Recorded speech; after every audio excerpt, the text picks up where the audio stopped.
September 18th, 1947, 11:47 p.m. Nathaniel Phyllis has never set foot inside a jazz club. He's a church deacon, a tailor, a man who presses his suits on Saturday nights and reads scripture before bed. But 12 hours ago, he stood in the city morgue staring at his wife's broken body beneath a white sheet. Lorraine was 7 months pregnant. The coroner said she went into labor from the beatings, said the baby, a boy, died inside her. The police called it a robbery, closed the file before her body was cold, and told Nathaniel to go home. He knows it wasn't a robbery. 3 days ago, a white man named Sal demanded protection money. Nathaniel refused. Now Lorraine is dead. Isaiah is dead, and the law doesn't care. So Nathaniel has come to the only court that matters in Harlem. He approaches Bumpy Johnson's booth, hands trembling, voice somehow steady. "They killed my wife. They killed my son. I need them to pay." Bumpy studies him for a long moment. "What was her name?" "Lorraine." "And the baby?" Nathaniel's voice cracks. "Isaiah. She wanted to name him Isaiah." Bumpy Johnson rises slowly from his seat. "They'll know both names before they die."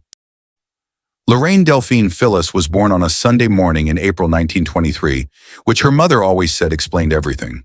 Sunday children belong to God, Mama Odie used to tell her. They come into this world singing, and they never stop. It was true. Lorraine sang while she worked, while she cooked, while she walked the streets of Harlem, with her hand pressed to her belly, feeling her son kick in rhythm with her humming. She had a voice like warm honey, the kind that made people stop what they were doing in church just to close their eyes and listen. The choir director at Abyssinian Baptist said God had given Lorraine a gift. Lorraine said God had given her many gifts. The voice was just the one people noticed first. The gift she treasured most sat across from her at the kitchen table every morning, reading the newspaper and pretending not to watch her cook. She'd met Nathaniel Phyllis when she was 19 years old, a skinny girl from North Carolina who'd come to New York with her aunt to escape a place where colored girls had no future worth speaking of. That first Sunday at Abyssinian Baptist, she'd been too nervous to sing loudly, hanging back in the choir section, mouthing words more than voicing them. But Pastor Powell had called for a solo during the offertory, a last-minute decision when the scheduled singer fell ill, and somehow Lorraine's aunt had volunteered her niece before Lorraine could object. She'd stood before the congregation, trembling, certain she would shame herself. Then she opened her mouth and, "His eye is on the sparrow," poured out of her like it had been waiting her whole life for this moment. When she finished, the church was silent for 3 full heartbeats. Then the amen started, rolling through the pews like thunder. Afterward, a young man approached her in the fellowship hall. He was tall, serious-faced, wearing a suit that was slightly too large for him. She'd later learn he'd borrowed it from his older brother. He introduced himself as Nathaniel, said he was a tailor's apprentice, and asked if he could walk her home. Lorraine's aunt said yes before Lorraine could answer.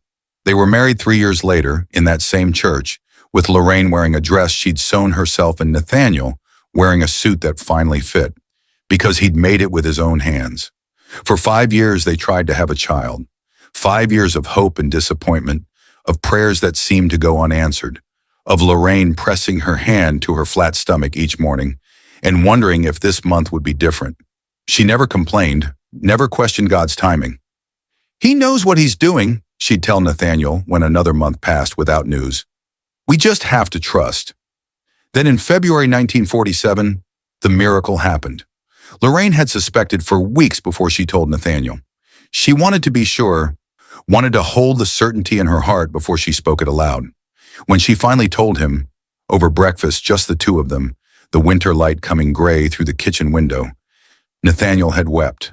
Not quiet tears, but the deep, shaking sobs of a man who had stopped believing something was possible and then received it anyway. They'd picked the name together, though it was really Lorraine's choice. Isaiah, from her favorite passage in Scripture, "Fear not, for I have redeemed you. I have called you by name. You are mine." She liked the sound of it, liked the way it felt like a promise. By September, the nursery corner of their small apartment had become Lorraine's kingdom. A second-hand crib painted white, a mobile she'd made from fabric scraps and wire, a dresser drawer lined with clothes she'd sewn herself, tiny shirts, tiny pants, a christening gown with embroidered edges that had taken her 3 weeks to complete. She would stand in that corner sometimes, one hand on her belly, the other touching the soft fabric in the drawer, imagining the weight of her son in her arms. "You're going to spoil him," Nathaniel would say, watching from the doorway. "That's what mothers do," Lorraine would answer. "We spoil them, and we love them, and we teach them to be good men. That's the job." The morning of September 17, 1947 began like every other morning. Nathaniel left early for the shop. Lorraine made herself tea and toast, sat by the window watching Harlem wake up below, felt Isaiah kick against her ribs like he was eager to see the world. She talked to him constantly now, had been talking to him since she first felt him move. She told him about his father, about the church, about the life waiting for him. "You're going to love it here," she said, rubbing the spot where his foot pressed against her skin.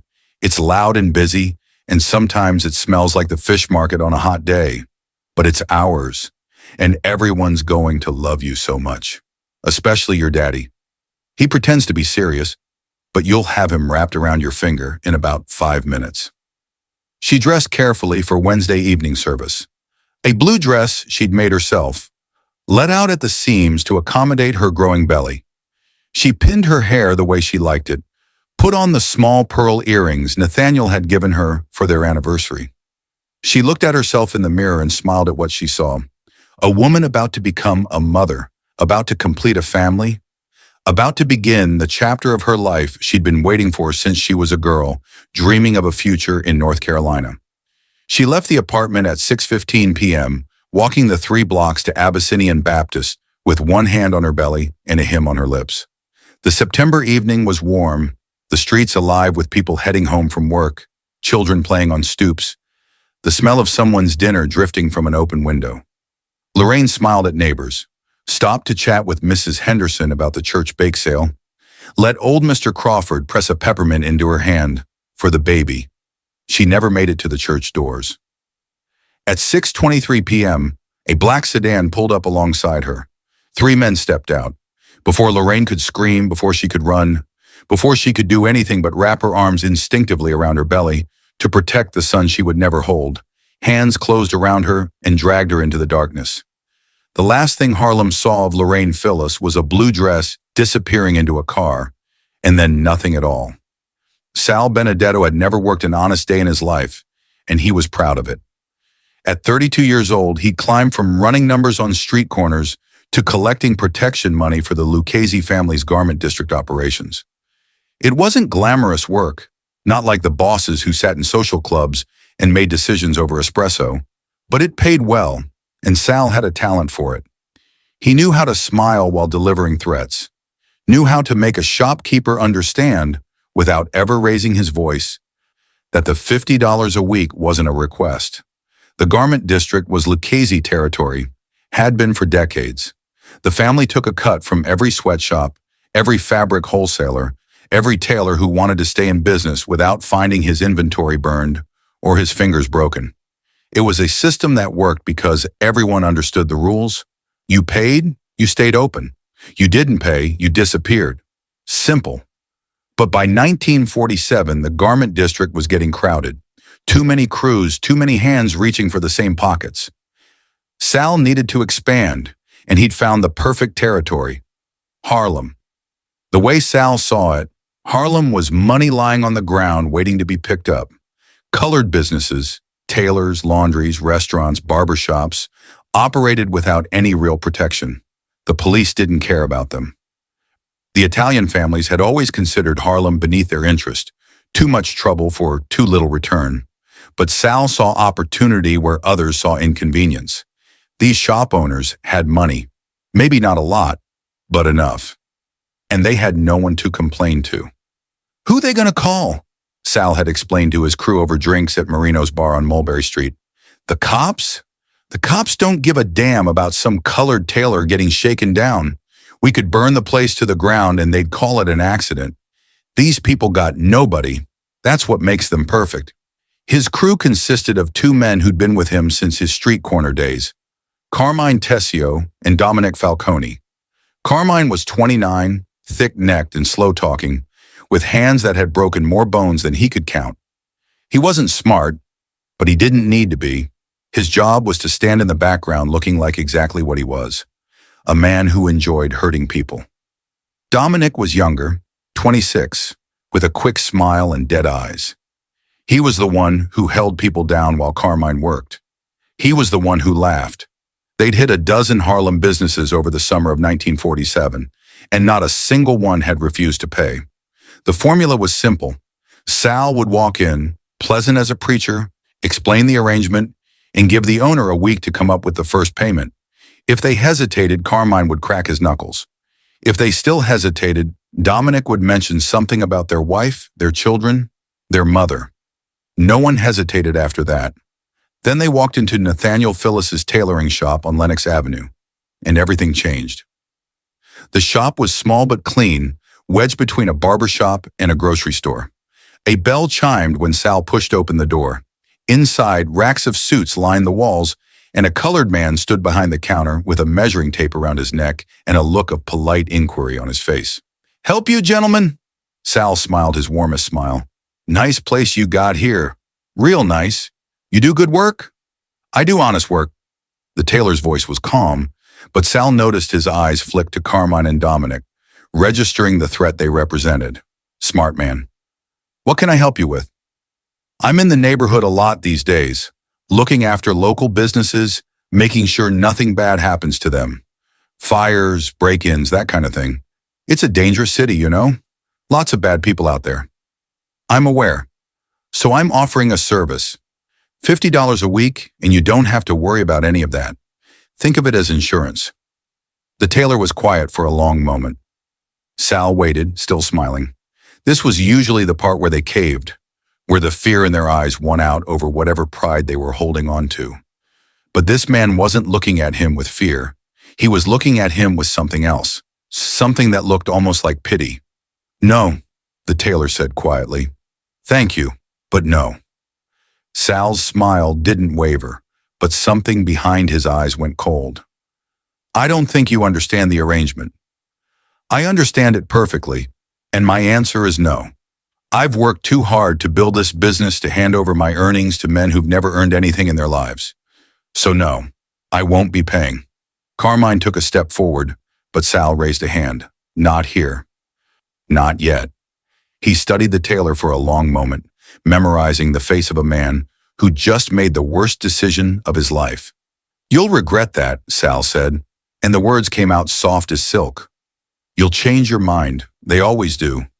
He turned and walked out, Carmine and Dominic following. The bell chimed again as the door closed behind them. In the car, Dominic asked, "We gonna torch the place?" "No," Sal was thinking, his fingers drumming against his thigh. "Burning his shop just makes him a victim. Other colored businesses will feel sorry for him, maybe get brave themselves. We need to send a different kind of message." "What kind?"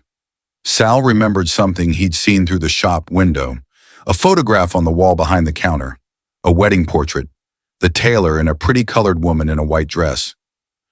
And in the woman's arms, the way she was standing, the curve of her body beneath the fabric. "He's got a wife," Sal said slowly. "Looked pregnant in the picture. Big pregnant." Carmine grunted. So we take her. We teach him what happens when people say no, and we make sure every other colored shopkeeper in Harlem hears about it." Sal smiled, and this time there was no warmth in it at all. A pregnant woman, can you imagine? Every Negro business owner in the city will be lining up to pay after that. They'll beg us to take their money. Dominic laughed, that high, unpleasant sound that meant he was already imagining what they'd do. "When?" "Sunday. She'll be at church. They're always at church." Sal started the car. "We grab her after the service, take her somewhere quiet, and make sure her husband gets the message. By the time we're done, he'll be the one begging." They drove south back toward Mulberry Street, already planning the details. None of them gave a second thought to the woman they were discussing, to her name, her dreams, the child growing inside her. To them, she wasn't a person. She was a lesson, a message written in blood and terror, meant to be read by everyone who might think about saying no. 3 days later, Lorraine Phyllis walked out of Abyssinian Baptist Church for the last time. The Wednesday evening service at Abyssinian Baptist ran late that night. Pastor Powell had been moved by the Spirit, his sermon stretching past the usual hour, and Lorraine hadn't minded. She loved these quieter midweek gatherings, smaller than Sunday mornings, more intimate, the kind of service where you could close your eyes and feel God's presence like a warm hand on your shoulder. She left the church at 7:42 p.m., according to the old clock tower visible from the front steps. The September air was warm, carrying the smell of someone's dinner from an open window down the block. Lorraine walked slowly, one hand resting on her belly, where Isaiah had been kicking all through the sermon, the other holding her small leather Bible. She was humming Blessed Assurance, her favorite hymn, the one she planned to sing to Isaiah when he couldn't sleep. She never heard the car pull up behind her. The black sedan rolled to a stop at the curb, and 3 doors opened simultaneously. By the time Lorraine turned, Carmine Tessio's hand was already closing over her mouth. She tried to scream, but the sound died against his palm. She tried to fight, but Dominic Falcone grabbed her arms from behind, while Sal Benedetto opened the back door. In less than 10 seconds, Lorraine Phyllis was inside the car. The doors were closed, and the sedan was pulling away from the curb. No one on the street intervened. A few people saw Mrs. Henderson walking home from the grocery store, old Mr. Crawford sitting on his stoop, a group of teenagers on the corner. They all looked away. In 1947 Harlem, when white men in a nice car grabbed a colored woman, you didn't ask questions. You didn't call the police. You went home and prayed it wasn't someone you loved.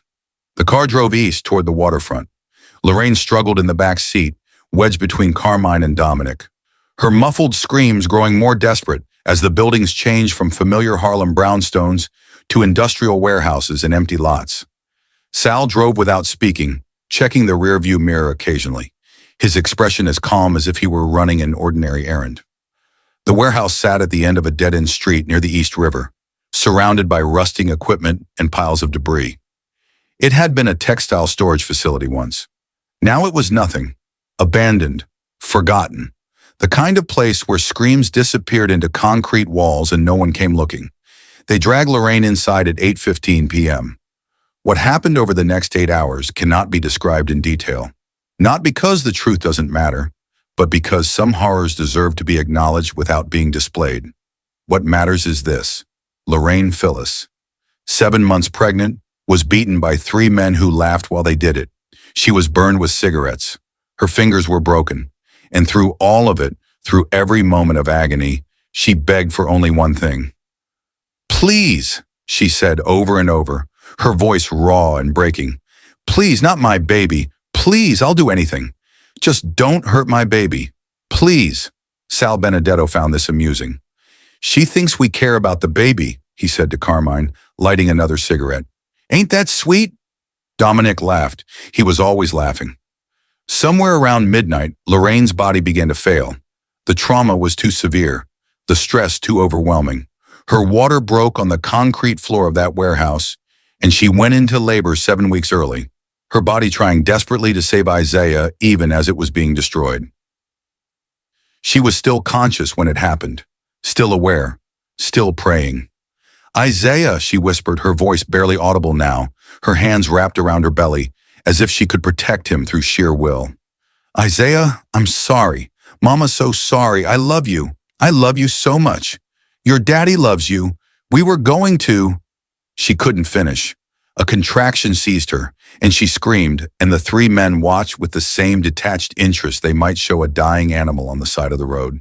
The baby came at 3:47 a.m. He was small, so small, perfectly formed, but too early, too damaged by what his mother had endured. He never drew a breath. Lorraine held him for 11 minutes, 11 minutes where the men let her alone, perhaps out of some vestigial sense of decency, perhaps simply because they were tired.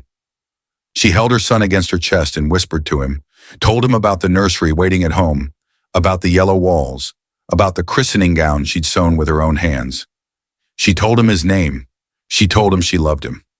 At 3:58 a.m., Lorraine Phyllis closed her eyes and didn't open them again. The coroner would later determine that she died of internal bleeding, complicated by traumatic childbirth. But anyone who saw her face in those final moments would have known the truth. Lorraine died of a broken heart, holding a son who would never know the world she dreamed of giving him. The men wrapped both bodies in canvas and drove to an alley behind a butcher shop on 125th Street. They positioned Lorraine to look like a robbery victim, purse gone, pockets turned out, and left her there among the garbage cans and rotting meat scraps. They took Isaiah's body separately, dumped it in the East River, where it was never recovered. Then they drove back to Mulberry Street and ordered breakfast at an all-night diner, talking about baseball scores and weekend plans. A sanitation worker found Lorraine at 5:52 a.m. He called the police. 2 officers arrived at 6:15 a.m., looked at the body for approximately 90 seconds, and began filling out their report. Colored female, mid-20s, apparent robbery victim, signs of physical trauma consistent with assault, no identification, no witnesses. By 9 a.m., the case was marked inactive. The detective assigned, a man named Morrison who had 17 years on the force and had seen everything, spent 45 minutes on the investigation before moving on to other matters. His notes in their entirety read, "Probable robbery gone wrong. Victim may have been involved in street work. No leads. No witnesses willing to come forward. Recommend case remain open, but inactive pending new evidence." There would be no new evidence. There would be no investigation. Lorraine Phyllis would be just another dead colored woman in a city that had stopped counting. But 12 hours later, her husband would walk into Small's Paradise Jazz Club, and everything would change. The knock came at 7:03 a.m. Nathaniel had been awake all night, sitting in the chair by the window where Lorraine liked to read, watching the street below and waiting for her to come home. She'd never stayed out this late before, not once in 5 years of marriage, but he told himself there had to be an explanation. Maybe she'd gone to help a sick church member. Maybe she'd lost track of time visiting her aunt in Brooklyn. Any explanation except the one his gut already knew. When he opened the door and saw 2 police officers standing there, hats in hands, he understood that his life had just divided into 2 parts. Before this moment and after. "Mr. Nathaniel Phyllis?" The older officer spoke with the practiced detachment of a man who had delivered bad news too many times to feel it anymore. "We need you to come with us, sir. There's been an incident involving your wife." They didn't tell him she was dead, not directly. They said incident and identification and morgue, and Nathaniel heard the words without processing them, his body moving on autopilot as he grabbed his coat and followed them to the patrol car. The ride downtown took 20 minutes. Nathaniel spent it staring at the back of the driver's seat, his mind completely blank, as if his brain had decided to shut down rather than accept what was coming. The city morgue was a gray building that smelled of formaldehyde and institutional soap.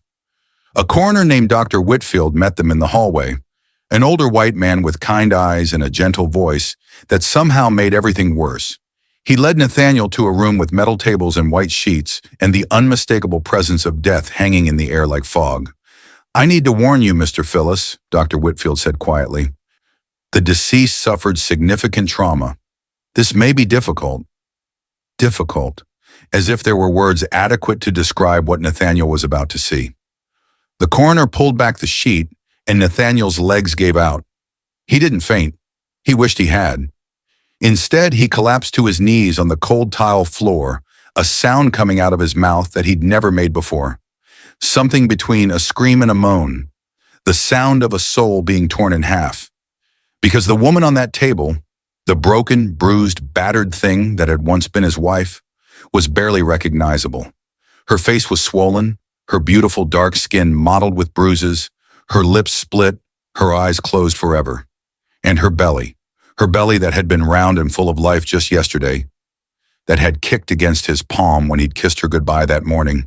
Her belly was deflated, empty, wrong. "The baby," Nathaniel heard himself say. "Where's my son? Where's Isaiah?"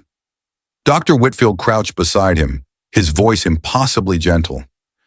"Mr. Phyllis, I'm so sorry. The trauma your wife sustained, it induced premature labor. The child was born but didn't survive. We believe he passed shortly after delivery." "Where is he?" A pause.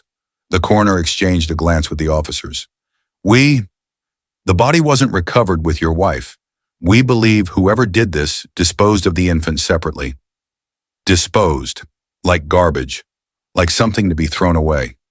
Nathaniel bent over on the morgue floor and vomited. There was nothing in his stomach. He hadn't eaten since lunch yesterday, so he just heaved, his body trying to expel a horror that couldn't be expelled. One of the officers stepped back, disgusted. The other looked at the ceiling. Dr. Whitfield handed him a glass of water and waited. When Nathaniel could finally speak again, he asked the only question that mattered. Who did this? The detective who'd been assigned to the case, a man named Morrison with a notebook and a bored expression, stepped forward. We're investigating, Mr. Phyllis, but I'll be honest with you. Cases like this are difficult. No witnesses have come forward. Your wife had no identification on her when she was found. We're treating it as a robbery gone wrong. A robbery? Nathaniel's voice was hollow. You think someone robbed my wife and did all that for a robbery? It happens. Morrison shrugged, as if they were discussing a parking ticket. Wrong place, wrong time. These coloreds. He caught himself, but not fast enough. These cases, they're hard to solve. People don't talk. No one sees anything. We'll do what we can, but I want to set your expectations appropriately. Nathaniel stared at him. This man, this detective, this representative of the law that was supposed to protect people like Lorraine. He was already giving up. The case was less than 12 hours old, and he was already preparing Nathaniel for the reality that nothing would be done. 3 days ago, Nathaniel said slowly, 3 men came to my shop, Italian. They wanted protection money. I said no. The one in charge, Sal they called him, told me I'd regret it. Morrison wrote something in his notebook. Didn't ask a follow-up question. Didn't ask for descriptions or locations or anything that might actually help find these men. Just wrote a few words and closed the notebook. We'll look into it, he said, in a tone that made clear he wouldn't. They drove Nathaniel home. He walked up the stairs to his apartment, unlocked the door, and stepped into the life he'd shared with Lorraine. Her apron on the hook, her sewing basket by the chair, her Bible on the nightstand, a ribbon marking the passage she'd been reading. And in the corner of the bedroom, the nursery they'd built together, the crib, the mobile, the dresser full of tiny clothes she'd sewn by hand. Nathaniel walked to that dresser, opened the top drawer, pulled out the christening gown Lorraine had spent 3 weeks making, running his fingers over the embroidered edges, remembering how proud she'd been when she finished it. Isaiah would never wear it. Lorraine would never see their son baptized. Everything they'd dreamed of, everything they'd built, everything they'd loved, gone. Erased by 3 men who thought a colored woman's life was worth less than $50 a week, and the police didn't care. The system that was supposed to deliver justice had already decided that Lorraine Phyllis didn't matter. Nathaniel placed the christening gown back in the drawer. He closed it gently, reverently, the way you'd close a coffin. Then he walked to the closet, pulled out his one good suit, and began to get dressed. He knew what he had to do. He knew where to go. There was only one court in Harlem that would hear his case. Small's paradise at midnight was a different world from the Harlem Nathaniel knew. The jazz had quieted to a low murmur from a piano in the corner. The crowd thinned to a handful of men in expensive suits, speaking in low voices, cigarette smoke curling toward the ceiling, like prayers nobody expected to be answered. Nathaniel stood in the doorway, feeling like a man who'd wandered into church wearing the wrong clothes. Out of place, out of time, out of options. Bumpy Johnson sat in the back booth, exactly where people said he'd be.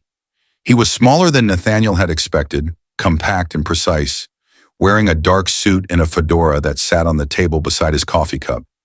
2 men flanked the booth like statues, one tall and broad, the other lean with watchful eyes. They moved to intercept when Nathaniel approached, but Bumpy raised a single finger and they froze. Sit down, brother, Bumpy said. His voice was quiet, almost gentle. Tell me who took your light. So Nathaniel told him. He told him about Lorraine, about the way she sang in church, about the baby clothes she'd sewn, about the nursery they'd painted yellow, because she said it would work for a boy or a girl. He told him about Sal Benedetto and the protection money he'd refused to pay. He told him about the morgue, the detective who'd already given up, the coroner who'd explained that his wife had gone into labor while being beaten to death. He told him about Isaiah, the son he'd never hold, whose body had been thrown away like garbage. When he finished, the silence stretched between them like a held breath. Bumpy hadn't moved, hadn't interrupted, hadn't shown any emotion at all. But something in his eyes had changed, a coldness settling in, the kind of cold that comes before a storm. "The baby," Bumpy said finally. "Did she have a name picked out?" Nathaniel's composure cracked. "Isaiah," he whispered. "She wanted to name him Isaiah, from her favorite Bible verse. She said," his voice broke, "she said he was going to be a prophet." Bumpy was quiet for a long moment. Then he stood, walked around the table, and placed one hand on Nathaniel's shoulder. The touch was surprisingly gentle for a man with such a reputation. "They'll know her name," Bumpy said, his voice soft as closing earth. "They'll know Isaiah's name, and they'll answer for both." He nodded to the tall man. "Willie, get Teddy and Junie. My office. 20 minutes. Then he turned back to Nathaniel. "You stay here. Order some food. You look like you haven't eaten in days." "I can't eat." "I know. But you're going to need your strength for what comes next. When we find these men, and we will find them, you're going to be there. You're going to look them in the eyes, and they're going to know exactly whose husband is watching them die." 20 minutes later, Nathaniel sat in a small office above the club, surrounded by men he'd only heard about in whispered stories. Willie Lee stood by the door, arms crossed, his face carved from stone. Teddy Green, smaller, bespectacled, looking more like a school teacher than a gangster, sat in a chair by the window with a notebook and pen. Junie Bird leaned against the wall, younger than the others, with quick eyes that seemed to take in everything at once. And at the center of it all, Bumpy Johnson, studying a map of Manhattan spread across his desk. "3 men," Bumpy said without preamble. "Italian, working for the Lucchese family, probably garment district operations. The leader goes by Sal. They've been running a protection scheme in Harlem, targeting colored businesses." He looked up at Teddy. "I need names and addresses by tomorrow morning." Teddy nodded, already writing. "I've got contacts in the garment district. Bartenders, bookies, someone will know." "The Italians," Willie said slowly. "We're hitting Lucchese men without permission? We're hitting monsters who tortured a pregnant woman for 8 hours and threw her baby in the river." Bumpy's voice didn't rise, but something in it made the room go still. "I'm betting Tommy Lucchese doesn't want to go to war over that. I'm betting he'll be relieved when these 3 disappear. Men like this are liabilities. They bring heat. They draw attention. They make the whole operation look bad. When the family finds out what their boys did, they'll thank us for handling the problem." "And if you're wrong," Junie asked, "then we have a war." Bumpy met his eyes steadily. "And I'll fight it, because there are some lines that don't get crossed. Not in my city, not to my people. A man wants to rob a business, shake down a shopkeeper, that's one thing. But you don't touch women, you don't touch children, and you damn sure don't torture a pregnant woman until she dies giving birth on a warehouse floor." He paused, letting the words settle. "These 3 are dead men. They just don't know it yet." He turned to the map, his finger tracing the streets of the garment district. "Teddy, I need you working your sources tonight. Names, addresses, routines. Willie, once we have locations, you're running surveillance. I want to know where they sleep, where they drink, where they feel safe. Junie, you're on vehicles. I need 3 clean cars that can't be traced back to us." "Timeline?" Willie asked. "We move Friday night. 48 hours from now, all 3 of these men are going to be kneeling by the Harlem River, and they're going to tell Nathaniel here exactly why they're dying. Then they're going to meet God and explain themselves." Bumpy looked at Nathaniel for the first time since the meeting began. "You understand what you're agreeing to? Once this starts, there's no going back. No confessions, no trials, no appeals. Just justice. The only kind available when the law refuses to do its job." Nathaniel thought about Lorraine on that metal table. About Isaiah, whose body would never be found. About the detective who'd shrugged and said these cases are hard to solve. About a system that had looked at his wife's broken body and decided she wasn't worth the paperwork. "I understand," he said. "I want to see their faces. I want them to know who I am. I want the last thing they see to be the husband of the woman they murdered." Bumpy nodded slowly, something like respect flickering in his eyes. "Then we have work to do. By Friday night, Lorraine and Isaiah will have their justice. He paused, his voice dropping to barely above a whisper. And Harlem will remember what happens to men who think our women don't matter. The meeting broke up. Men moved with purpose. Assignments clear, the machinery of vengeance beginning to turn. And Nathaniel Phyllis, church deacon, tailor, man who had never broken a law in his life, sat in the office of Harlem's most powerful gangster and felt something he hadn't felt since the police knocked on his door that morning. Hope. Terrible, dark, blood-soaked hope. Thursday, September 19th, 1947. Day 1. Teddy Green started working the phones at 6 a.m. before the sun had fully risen over Harlem. He had a system built over 15 years of serving as Bumpy's eyes and ears. A network of informants that stretched from the jazz clubs of 125th Street to the docks of the East River, from the barber shops where men talked too freely to the back rooms, where bookies took bets and heard everything. His first call went to a bartender named Clyde, who worked at a colored speakeasy near the garment district. "Black sedan," Teddy said. "Wednesday evening. 3 Italian men. Maybe picked up a colored woman near Abyssinian Baptist around 7:30, 7:45. Anybody see anything?" Clyde hadn't, but he knew someone who might. A porter at a hotel on 38th Street who'd mentioned seeing Italian muscle driving through Harlem lately. Teddy wrote down the name, made the next call. The porter gave him another name. That name gave him another. By noon, the picture was starting to form. A shoe-shine boy on Lenox Avenue had seen the car. Black Buick, New York plates, 3 white men inside. He'd noticed because they'd driven past him twice, slow, like they were looking for someone. A street vendor near the church remembered seeing a woman in a blue dress get pulled into a vehicle. He looked away because looking was dangerous, but he remembered the direction they'd driven, east toward the waterfront. Teddy traced the car to a garage in Hell's Kitchen where a mechanic owed Bumpy money from a gambling debt. The mechanic, suddenly eager to be helpful, confirmed that 3 Italians had been using a black Buick for the past month.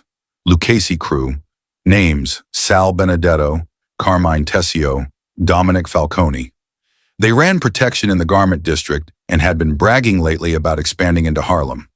"The big one, Carmine, he's got a mouth on him," the mechanic said nervously. "Talks too much when he's drunk.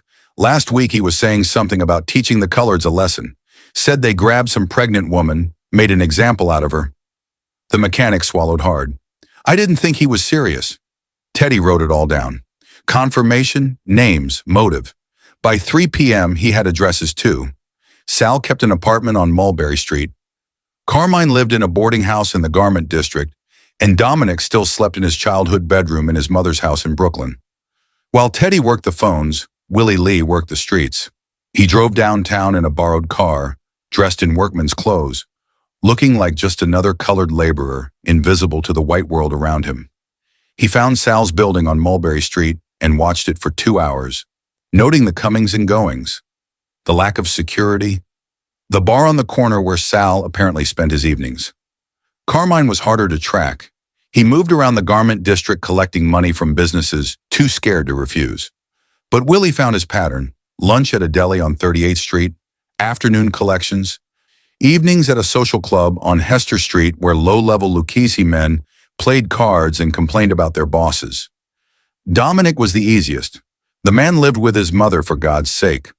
Took the subway from Brooklyn every morning, worked with Sal and Carmine during the day, and went home to Mama every night like a good Italian boy. Willie watched him kiss his mother goodbye on Thursday morning and felt nothing but cold satisfaction. This man had laughed while a pregnant woman died. His mother's love wouldn't save him. By Thursday evening, Willie was back in Harlem with a full report: schedules, routines, vulnerabilities. Sal was a creature of habit. Same bar every night, same booth, same time. Carmine never varied his lunch routine, and Dominic's commute took him through isolated streets in the early morning darkness. They could be taken, all 3. It was just a matter of timing. While his men gathered intelligence, Nathaniel Phyllis sat in Bumpy's office above Small's Paradise and stared at a photograph. It was their wedding picture, the only one he'd brought with him when he'd left the apartment that night. Lorraine in her white dress, the one she'd sewn herself, smiling like the future was something to look forward to. He couldn't see her belly in the photo, It had been taken 3 years before Isaiah, before the miracle they'd prayed for finally arrived. But he imagined it anyway. Imagined her standing there with one hand on her stomach, feeling their son kick, believing that good things came to good people. She'd been wrong. They'd both been wrong. Someone had left food on the desk, a sandwich, a cup of coffee, both untouched. Nathaniel couldn't eat. Every time he tried, he thought about Lorraine in that warehouse, and his stomach turned to ice. He couldn't sleep either. Every time he closed his eyes, he saw her on that metal table in the morgue, and the sound that came out of him was something no human being should ever have to make. So he sat, and he stared, and he waited. Bumpy came by twice during the day, once in the morning, once in the late afternoon. He didn't offer false comfort or empty words. He just sat across from Nathaniel in silence, two men bound by something darker than friendship. The second time, Bumpy asked the question that had been hanging in the air since the night before. "When we find them," he said quietly, "do you want to be there? When it happens?" Nathaniel looked up from the photograph. His eyes were red-rimmed, hollow, but something burned in them that hadn't been there before. Something that had replaced the gentle church deacon who'd walked into this office 12 hours ago. "I need them to see my face," he said. "I need them to look at me and know whose wife they murdered, whose son they threw away like garbage." His voice cracked, but he didn't look away. "I need to be the last thing they see before they answer to God for what they did." Bumpy nodded slowly. He understood. This wasn't about vengeance anymore. Not entirely. This was about witness, about making sure that Lorraine and Isaiah weren't just statistics, weren't just another closed file in a police cabinet somewhere. Their deaths would be seen, their deaths would be acknowledged, and the men who caused them would know exactly why they were dying. "Tomorrow night," Bumpy said. "We move tomorrow night. By Saturday morning, it'll be done." Nathaniel looked back down at the photograph, at Lorraine's smile, at the future that had been stolen from them. "Good," he said softly. "Good." Teddy Green's intelligence was flawless. By Thursday night, Bumpy had everything: names, addresses, routines, weaknesses. Sal Benedetto lived in a walk-up on Mulberry Street and drank at Marino's bar every evening. Carmine Tessio worked collections in the garment district and took lunch at the same deli on 38th Street every day at noon. Dominic Falcone still lived with his mother in Bensonhurst, Brooklyn, a mama's boy at 26. The kind of man who hurt women because he couldn't stand up to anyone his own size. Friday morning, the hunt began. Dominic was first. Willie Lee and Junie Bird were parked outside his mother's house at 5:30 a.m., waiting in a stolen Buick with the engine running. The neighborhood was quiet. Working-class Italian families, laundry hanging from fire escapes, the smell of bread baking somewhere nearby. At 6:07 a.m., Dominic Falcone walked out the front door, still half asleep, heading to catch the subway into Manhattan. He never made it to the corner. Willie was out of the car before Dominic even registered the movement. One hand over his mouth, the other around his throat, lifting him off his feet like he weighed nothing. Junie had the back door open, and Dominic was inside the vehicle in under 4 seconds, a cloth soaked in chloroform pressed against his face. His legs kicked twice, then went still.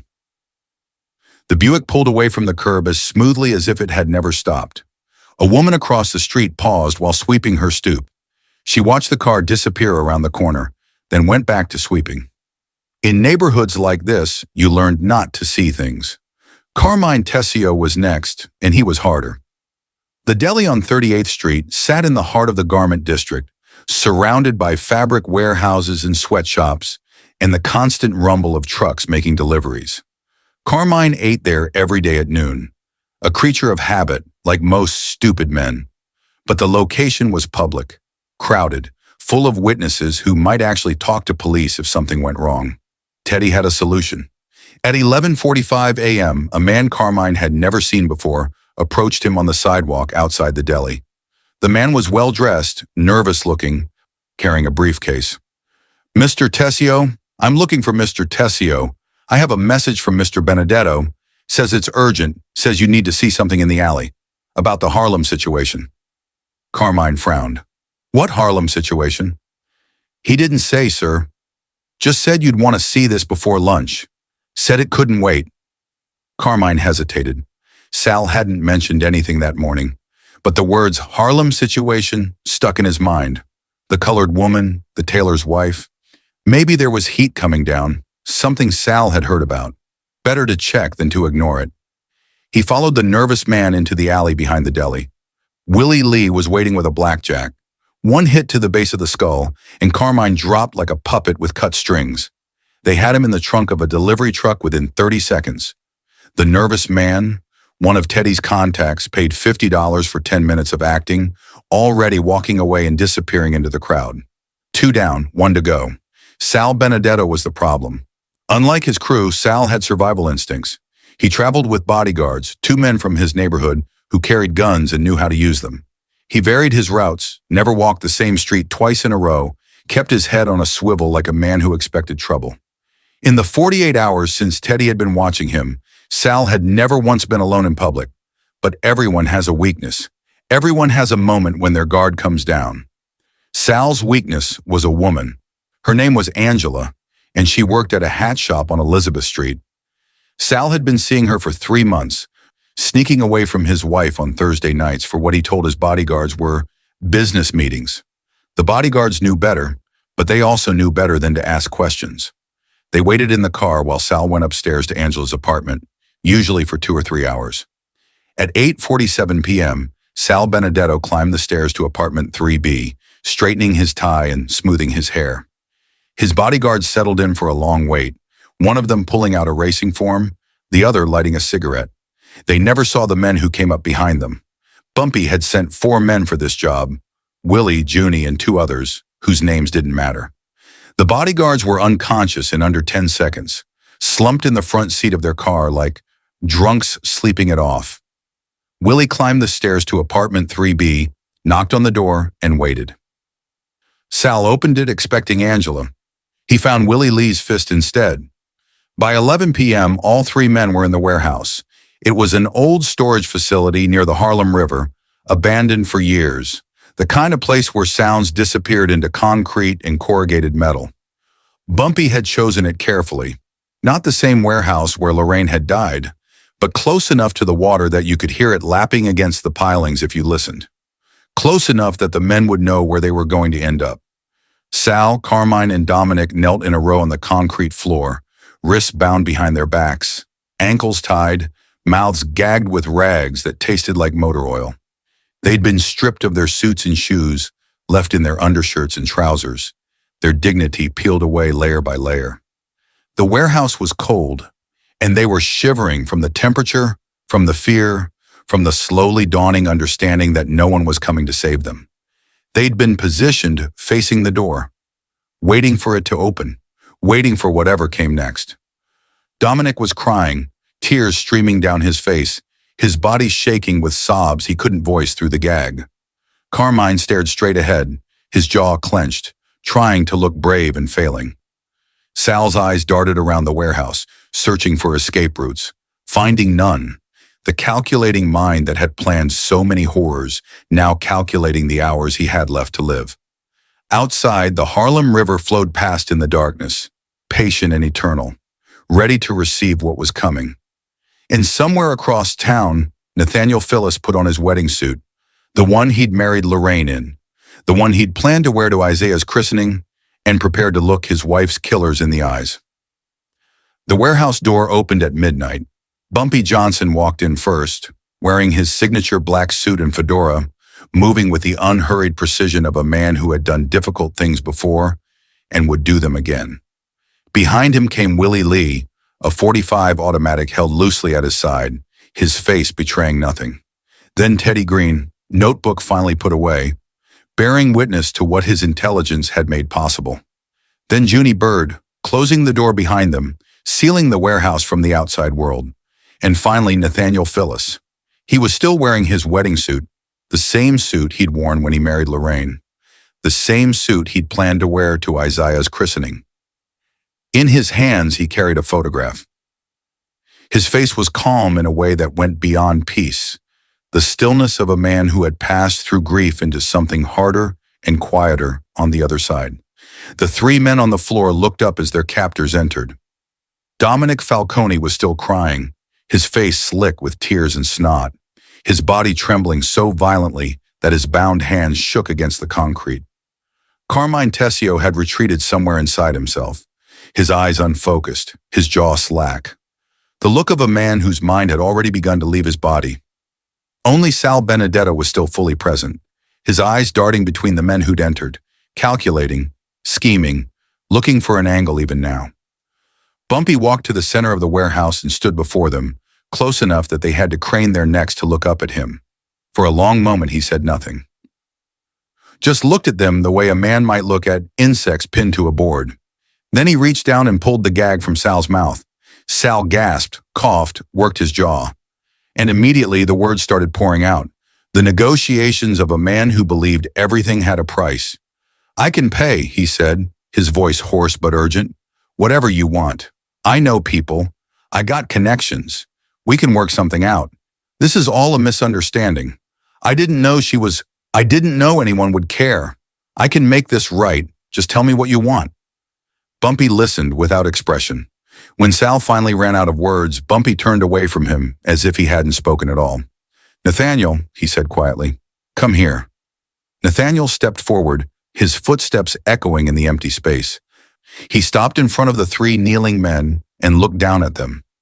These were the faces he'd imagined for 3 days, the faces that had haunted his sleepless nights, that had appeared every time he closed his eyes. Now here they were, real and trembling, and so much smaller than the monsters he'd built in his mind. He raised the photograph so they could see it. Lorraine smiled out from the frame, radiant in her wedding dress, one hand resting on her belly where Isaiah was just beginning to show. Her eyes sparkled with joy, with hope, with the absolute certainty that the future would be kind. She had been so beautiful that day, so happy, so alive. "This is my wife," Nathaniel said, and his voice cracked on the word. "Her name was Lorraine. She was carrying my son." He paused, steadying himself. "His name was Isaiah. She picked it from her favorite Bible verse. She said he was going to be a prophet." Sal's mouth opened, closed, opened again. No words came out. For the first time, something other than calculation flickered in his eyes. The beginning of understanding, perhaps. Or simply the recognition that negotiation was no longer possible. Bumpy stepped forward, positioning himself beside Nathaniel. Willie Lee moved behind the three men, the .45 now raised and ready. "Say her name," Bumpy said to Sal. Sal hesitated.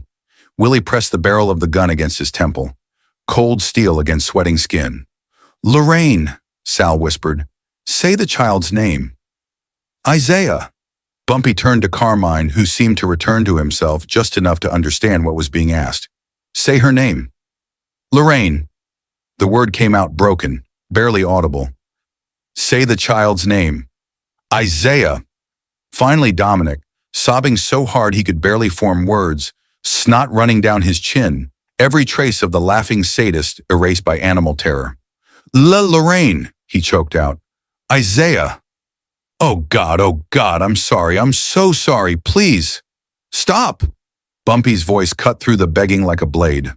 The warehouse went silent except for Dominic's ragged breathing. Bumpy looked at the three men, really looked at them, the way a judge looks at the condemned before passing sentence. "You tortured a pregnant woman for 8 hours," he said, his voice flat and final. "You laughed while she begged for her baby's life. You listened to her pray and you kept hurting her. You watched her go into labor on a concrete floor and you let her hold her dying son. And then you wrapped her body in canvas and dumped her in an alley like garbage." He paused. "And you thought there would be no consequences because she was black, because her husband was just a tailor, because the police would write robbery on a form and forget she ever existed." He leaned down close enough that Sal could see every line on his face. "You were wrong." Bumpy straightened and stepped back. He nodded once to Willie Lee. The first shot took Sal Benedetto in the back of the head. He pitched forward onto the concrete without a sound, dead before his body finished falling. The second shot, 3 seconds later, ended Carmine Tessio. He slumped sideways, his eyes still open, still staring at nothing. Dominic Falcone was screaming when the third shot silenced him. His body crumpled beside the others. 3 men who had laughed while a woman begged for her child's life, now as silent as their victims. The warehouse echoed with the fading sound of gunfire. Then nothing, just the distant lap of the Harlem River against the pilings outside, patient and eternal. Nathaniel stood motionless, staring at the bodies. He had expected to feel something, satisfaction, relief, the closure that revenge was supposed to bring. Instead, he felt hollow. Lorraine was still dead. Isaiah was still gone. These men's deaths wouldn't bring them back, wouldn't undo what had been done, wouldn't fill the emptiness in the apartment where baby clothes still hung in a closet. But they would never hurt anyone again. And that, he realized, was the only justice available in a world that had refused to provide any other kind. Bumpy produced 3 photographs of Lorraine, copies of the one Nathaniel held, and pinned one to each man's chest. On the back of each photograph, in Bumpy's careful handwriting, Lorraine Phyllis, 24, Isaiah Phyllis, unborn. This is what you destroyed. Harlem does not forget. Take them to the river, Bumpy said to his men. 3 different spots. Let the current carry them. By morning, the whole city will know. As Willie and Junie moved to wrap the bodies, Bumpy turned to Nathaniel. It's done, he said quietly. They knew her name. They knew Isaiah's name, and they answered for both. Nathaniel looked down at the photograph in his hands, his wife's smile, frozen forever in a moment of perfect happiness. Thank you, he said. The words felt inadequate, but they were all he had. Bumpy placed a hand on his shoulder. Go home, Nathaniel. Get some rest. Tomorrow, we bury your wife, and Harlem will remember. The fisherman who found them thought he was seeing ghosts. It was just past dawn on Saturday morning, the Harlem River catching the first gray light of day, when old Moses Turner rowed his small boat past the 145th Street Pier and saw 3 shapes bobbing in the shallows. At first he thought they were bundles of cloth, maybe trash dumped from one of the warehouses upstream. But as he rowed closer, the shapes became bodies. 3 white men, face down in the water, arms bound behind their backs, and pinned to each man's back, protected by some kind of wax paper, was a photograph of a young colored woman in a wedding dress. Moses Turner had lived in Harlem for 63 years. He'd seen things, but he'd never seen anything like this. By 7:01 a.m., the riverbank was swarming with police. Detective Morrison, the same detective who had spent 45 minutes on Lorraine Phyllis's case before marking it inactive, stood on the muddy shore, staring at the 3 bodies that had been pulled from the water and laid out in a row. Each man had been shot once in the back of the head. Each man wore the same photograph on his chest, and on the back of each photograph, the same handwritten message. Lorraine Phyllis, 24, Isaiah Phyllis, unborn. This is what you destroyed. Harlem does not forget. Morrison read the words 3 times. Then he looked at the bodies, the expensive shoes, the gold watches, the manicured hands of men who had never done honest labor. Italian clearly, connected almost certainly, and executed with a precision that spoke of professional work. His partner, a younger detective named Callahan, crouched beside one of the bodies. These are Lucchese guys, he said quietly. I recognize the one on the end. Sal Benedetto runs protection in the garment district. Word is he's been expanding into Harlem lately. Not anymore, Morrison said. The investigation lasted approximately 2 hours. Officers canvassed the area, finding nothing. They interviewed dock workers who had seen nothing, warehouse employees who had heard nothing, fishermen who knew nothing. The official report, filed that afternoon, read, 3 victims, apparent organized crime dispute, execution-style killings consistent with internal gang conflict, no witnesses, no suspects. Case remains open pending further investigation. There would be no further investigation. By Monday, when word had reached the Lucchese family about what their men had done and what had been done to them, Tommy Lucchese himself heard the story. 3 of his soldiers had tortured and killed a pregnant colored woman over a $50 protection payment, and someone in Harlem had made them answer for it. The family's response was swift and unambiguous.